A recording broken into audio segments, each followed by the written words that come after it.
just doing some laps at Daytona in 2017 Kyle Larson Credit One Bank car.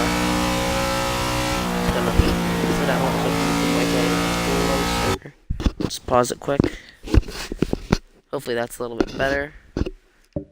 Just gonna turn down the game audio a little bit. Gonna turn it down to like 20. This way it's not too loud. Alrighty, so if you guys haven't heard, the Matt Kenseth 2017 Interstate Batteries 164. It ran here in the Clash in February. Was announced that it will be made in a die-cast by Lionel Racing in March. And just yesterday, August 30th, Lionel Racing announced that they were canceling that die-cast. It was supposed to be coming out in September, which I find a little bit late and very stupid. So what they're basically saying with this is that any cars made after any cars announced after March could basically be canceled any moment right now. And I can think of a lot of cars right now that have been announced after the Interstate Batteries car that are already out. So which should have been out already. It's very stupid that they've canceled it this late. And also, the Michael McDowell FDNY 164 has been canceled. I am an avid 164 scale diecast collector. If you guys haven't seen my collection videos. And that really disappoints me, because I was really hoping for a 2017 McDowell. Now, it's just a shame that I won't be able to get one this year. Although they might be making the throwback, so that better get produced. And I just wanted to talk a little bit about their pre-order system, which, in my opinion, hasn't been the best this year. First of all, it needs about 500 124s to get pre-orders. I think it's 500 for hood open, top open, hood open, which is basically the gold series. Well, the silver series. I don't know if it's the silver or the gold. I think it's silver.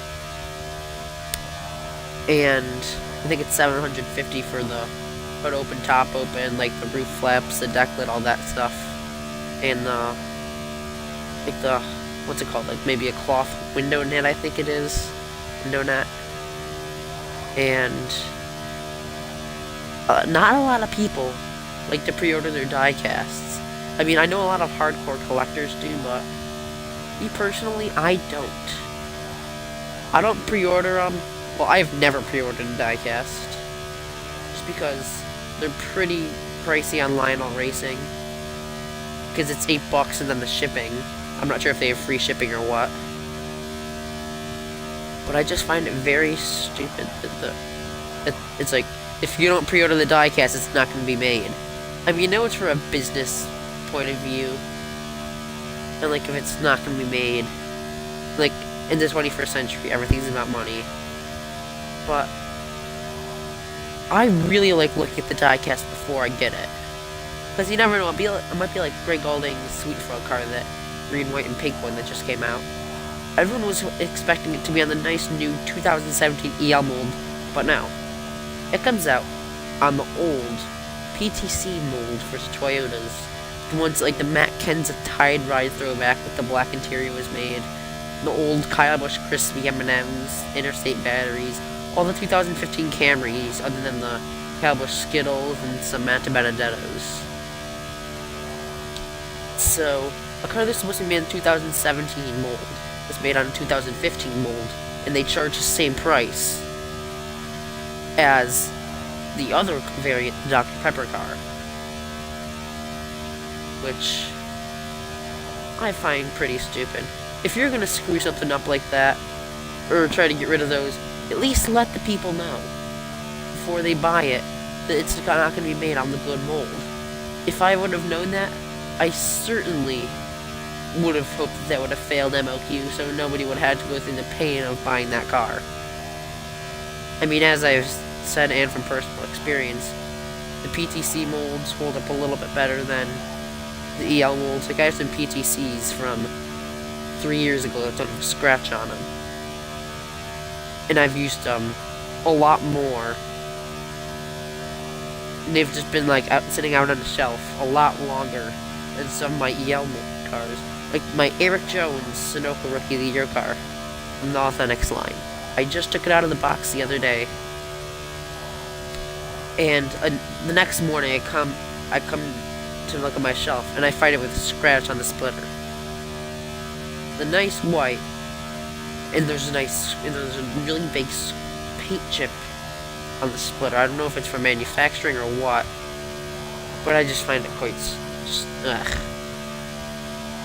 So my main point today is Lionel Racing's quality has really just gone into a downward spiral over the last few years, mainly over the last year. And diecast collectors are on the bad end of the stick. They're getting the money, while we aren't getting the diecasts. In all seriousness, this camera looks really cool in the turns. Just saying. And now, ever since 2015, they're now charging $9 a pop. Which, there's no way that I would pay full price for, I'd pay that full $9 for a car. Unless it was like a Fanatics exclusive. Like it wasn't coming out for like another month. And of course, with the new haulers, you're not going to see any of that. Like those merchandise haulers or whatever at the track. NASCAR's just going downhill, but I'll cover the entire sport in another video. I can't say that I'm pleased with the sport any more than I am with Lionel Racing. Lionel Racing is just a small part of the sport, just the retail. I'll go over the retailing another day on everything that's wrong with their retailing. With retailing from NASCAR. That's gonna be a nice long video. Can't wait for that. This is about Lionel Racing. What else? What other cars haven't been produced?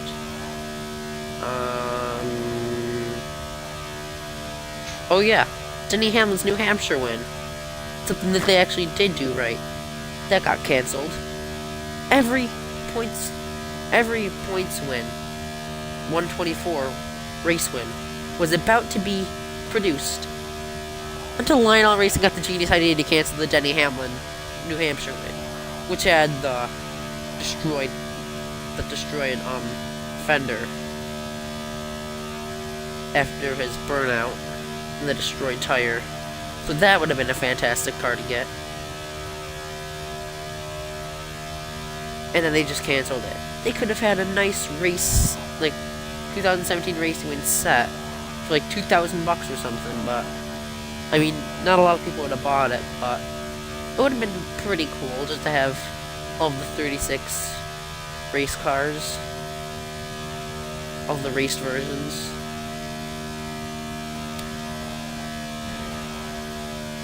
So yeah, nice job, Lionel.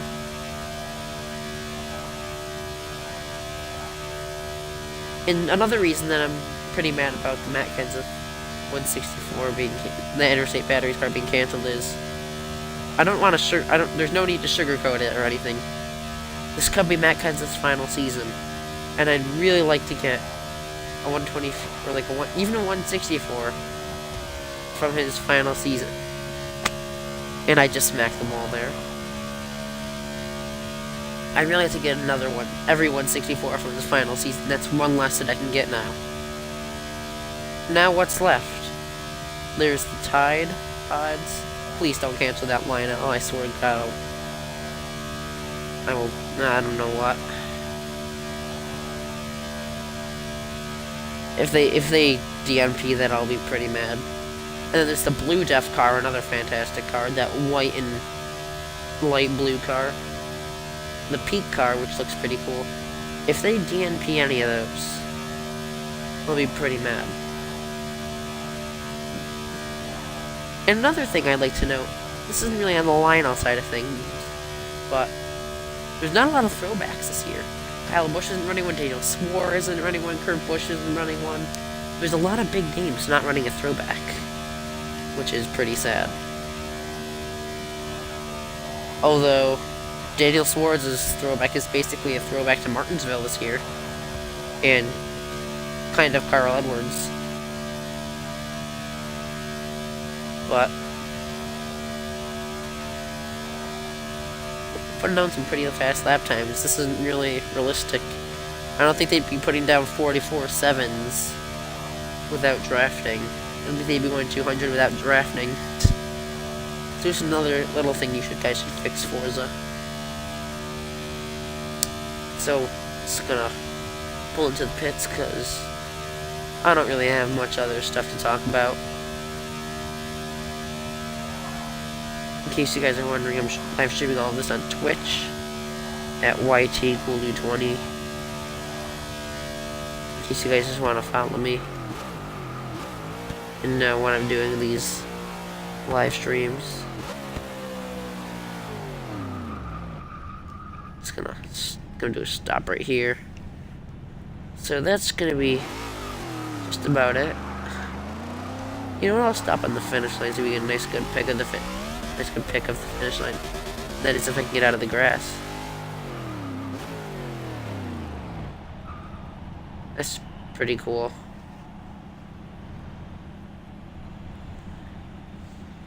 So yeah, Lionel Racing hasn't been the greatest. Oh, completely forgot another thing. They screwed up the Kyle Larson 2017 Target car. Both the Cracker Barrel and the Gold Series.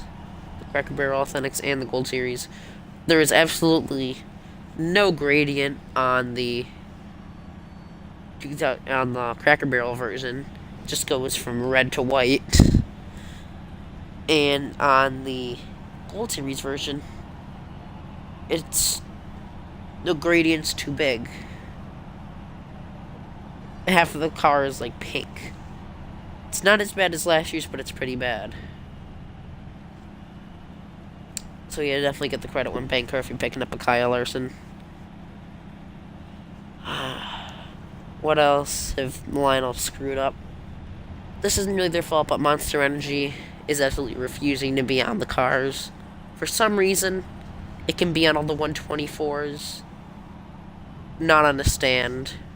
Like on the name banner and the series logo, but Kurt Busch's Daytona win just because it's on the side of the car. They're making it go on a stand. If they're gonna make one of them go on the stand, put all of them on the stand. Well, actually, don't do that. Just take the Daytona win off the stand, please. That would be nice. I might actually buy it if they take it off the stand. Oh, and fix the grass on Toon Lionel. It looks really ugly from a side angle. Or just don't include the grass. If anything, I might send it to... If I get one, I might send it to a custom person to get the grass put on. I'm just gonna back up a little bit so I can be right on the line. There we go. Close enough. So yeah, thank you all for watching this little Lionel Racing rant. Just, ugh. I'm tired of their stuff. Hope they're better in 2018. Hope Monster actually cooperates and lets them put the stuff on the cars. But there is some good stuff that might be coming out of Lionel Racing. There are 2 new cars currently with the teams for approval. There's the 77 Toyota Care car, which has been with the team for approval for the last 5 months now. Well, 5 months? No, more like 3. April, May, June, July, August. So yeah, 5 months.